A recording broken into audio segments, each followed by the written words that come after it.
It's been a while. So, before I get to the main content of this video, I just wanted to say a couple things. First, new avatar. This has been a long time in the making. I've wanted to have my own avatar for a while. Licensing a public avatar can be tricky sometimes, and this one took a while for me to make. For many reasons. It's also why I vanished from this platform for... Oh god, has it really been that long? Secondly, this video will not be for everyone, and I wanted to give you all a heads up about what to expect from this type of content. As someone who grew up in a religious household, specifically a Christian one, for all of my life, Christianity has been a big part of my life. I could talk more about my relationship with the church in a later video, but to keep it short, I don't think I'm ready to let go of my Christian beliefs just yet, if ever. I still think there's a place for me in the grander Christian narrative, so I'd like to take a few videos and talk about that from a biblical perspective. Again, this video is not for everyone. I know religious trauma is a thing that many trans people, myself included, arguably, deal with. If that's the case for you, feel free to click off this video and watch something else. Also, this video, and my content in general, is not intended to proselytize or convert anyone to Christianity. I know how harmful it can be to try and force the Bible down people's throats when they don't want to hear anything about it. My mission statement is to talk about the concept of gender identity and sexual orientation from a biblical lens, and help people realize it's okay to question these types of things, whether you come from a religious background or not. Anyways, that's enough of the disclaimer. Sorry for rambling, and on with the video. So, for those who don't know, I'm trans. No. When my egg first cracked and I was trying to piece together my psyche again, I was at a crossroads. I could either choose to turn my back on Christianity completely, or I could choose to keep God in my life and have a relationship change to something completely new. In my case, I chose the latter, but I don't blame anyone for choosing the former if they are in my situation. One of the first Bible passages that came to mind in that moment of questioning was the story of the blind man in John 9. Here's the NIV version of John 9, 1-12 for reference. As Jesus went along, he saw a man blind from birth. His disciples asked him, "Rabbi, who sinned, this man or his parents, that he was born blind?" "Neither this man nor his parents sinned," said Jesus, "but this happened so that the works of God might be displayed in him. As long as it is day, we must do the works of him who sent me. Night is coming, when no one can work. While I am in the world, I am the light of the world." After saying this, he spit on the ground, made some mud with the saliva, and put it on the man's eyes. "Go," he told him, "wash in the pool of Siloam." So the man went and washed and came home seeing. His neighbors, and those who had formerly seen him begging, asked, "Isn't this the same man who used to sit and beg?" Some claimed that he was. Others said, "No, he only looks like him." But he himself insisted, "I am the man." "How then were your eyes opened?" they asked. He replied, "The man they called Jesus made some mud and put it on my eyes. He told me to go to Siloam and wash. So I went and washed, and then I could see." "Where is this man?" they asked him. "I don't know," he said. If you have a disability in ancient times, it is impossible to live a normal life, or at least one without assistance. In today's society, we have made so many accommodations for people with all sorts of disabilities. For example, if we take a look at blindness, we have service animals and canes that can help a person navigate the world. We have Braille, text-to-speech, and screen readers to help a person interact with the written words. And also we have public transport to help people get from point A to point B. That said, the times of Jesus were very different to the society we have today. Written language was scarce, and even if it existed at the time, the everyman wouldn't have known how to read. Long-distance traveling wasn't something most people could afford or need to do. Despite this, the basic laws of "you need money to survive" and "you need a job to get money" were very much in effect, and the needed jobs at the time required a person to be able-bodied. From farming and fishing and trade jobs to government and merchandising, if you couldn't see, you couldn't get a job, and you couldn't get money, and you'd have to rely on charity to make it to tomorrow. Also, that's not to mention the stigmas against disabilities at this time. We see this in John 9 too, where the first reaction the disciples had after seeing the man was blind was, "Well, who sinned, this guy or his parents?" Disabilities were seen as karma. If you were disabled, you deserved to be. There's parallels between the blind man in the Bible and trans people today. Both have physical and societal challenges to varying degrees. Both endure negative social stigmas based upon faulty societal beliefs. Both, after treatment, have their place in society fundamentally altered. I feel like I can insert myself into the position of the blind man in this passage. Just like how blindness was impacting his life in a negative way, both physically and socially, For a long time, the matter of gender identity was affecting my life in so many ways, even if I didn't know what was wrong at the time.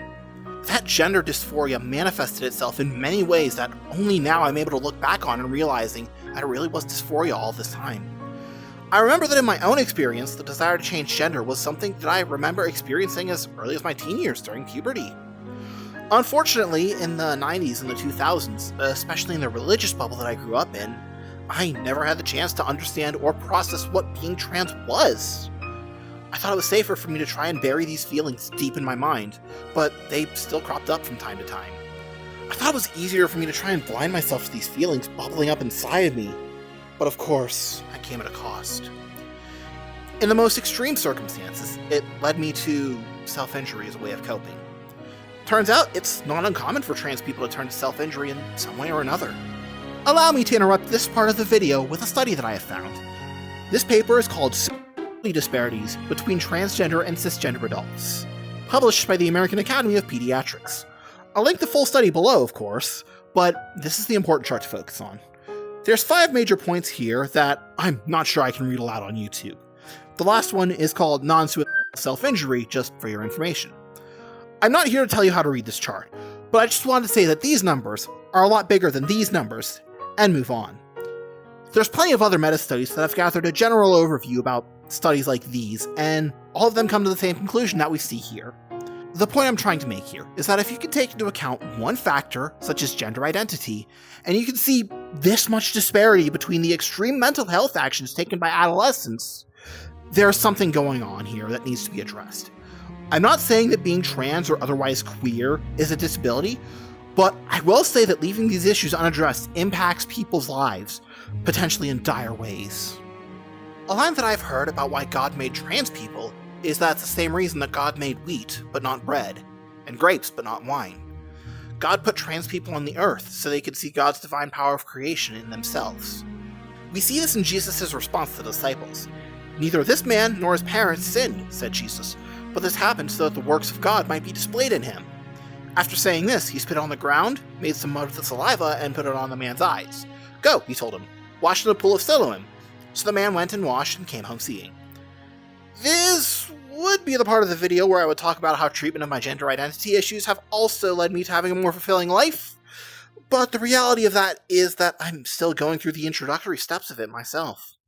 There are many different things that trans people can do to help treat gender dysphoria, anything from a new name and clothes to hormone replacement therapy and gender-affirming surgeries. I've only recently started HRT a few months ago, but from the first day I started, I knew it was something that was going to help me. There's some more research on how gender-affirming hormones help trans people. There's a paper called Access to Gender-Affirming Hormones During Adolescence and Mental Health Outcomes Among Transgender Adults that touches on this. I will of course be linking the study in the description below as well. The conclusion is as decisive as it is simple. Access to gender-affirming hormones during adolescence and adulthood is associated with favorable mental health outcomes compared to desiring but not accessing gender-affirming hormones. In this chart that accompanies the study, people who want and have access to hormones are significantly less likely to have suicidal ideation than people who want hormones but don't have access to them. In addition to that, severe psychological distress appears in half as many patients who take affirming hormones as compared to those who don't have them. These are our own miracles, our own way of healing. Once we start taking steps to embody the person we want to become, we can actually start to live lives that we care about. If I hadn't started HRT when I did, I would have been anxious and depressed to the point where I don't think I would have been able to function in society. Am I happy I'm trans? Not really, not right now. I do wish I could have been born as a cis woman and never had to go through this process, but transitioning is helping me better connect to myself and to God as well, despite how paradoxical it might seem. I don't have all the answers, but I know that I'm taking the steps that I need in order to have a fulfilling life. You know, I'm not entirely sure why I made this video. I guess it's my goal to make the type of content that I needed to see back when I was a teenager, who was raised in Christian beliefs and had questions about gender identity that I couldn't even begin to process or talk about. If this series is able to help someone in any way, whether it helps someone be more honest with themselves and take steps towards accepting who they are, or it helps someone open their mind and be more accepting to other people who may have had life experiences different from their own.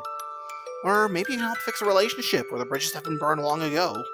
Or maybe in some other way that I don't know about. Then, maybe my suffering would have been in vain. Again, I expect this video is only going to be for a small fraction of people who come across it, but I hope those people can take something positive away from it.